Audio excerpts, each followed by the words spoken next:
Hello, my name is Daniel Archikevitz. I am with you again on It Matters Monday. I've brought in an expert this week to talk about the wintertime blues and what we can do about those. Stay tuned for that.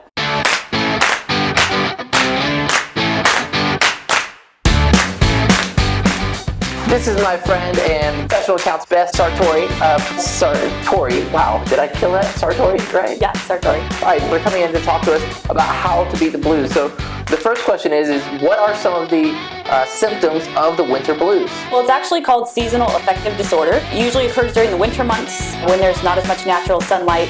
And it's just a feeling of depression, low energy. You might find yourself sleeping a lot, just kind of eating excessively. Yeah, I guess that pretty much sums it up. What are your top tips for beating the blues this winter? As it's like today's a perfect day. It's raining and it's cold and it's not very fun. Very much a Washington winter. So what are your tips? Your top tips on beating the blues?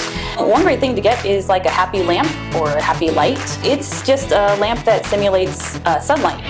And so you usually only need to sit in front of it for like 15 minutes a day. My brother said he was struggling with some depression in the winter, and so I gave him one of these. And he brought it to work, and one of his coworkers actually also really struggles with it.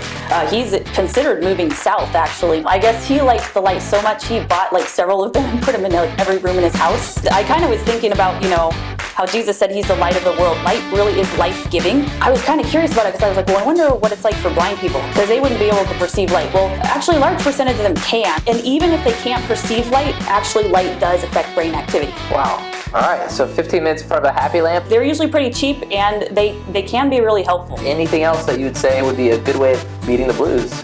Yeah, I would also recommend getting regular exercise. It doesn't have to be a lot, but maybe 20 minutes a couple times a week. I used to do something called refit, and we would actually do it to praise music, which I think is actually really cool because it's like you're linking, spiritual life with your physical life. Yeah. A lot of this really involves the physical body. We're told that our bodies are a temple of the Holy Spirit, so I think it kind of makes sense to try some, physical tactics, taking care of yourself in addition to reading the Bible and engaging in worship and praise. But I think if you're trying to worship God but you're not taking care of yourself physically, it'll actually be kind of an uphill battle. So we need to stick to our New Year's resolutions and work out a little bit, maybe spend some of that time with God when we're working out. That's great advice. Do you have anything else? And it's really mainly during winter.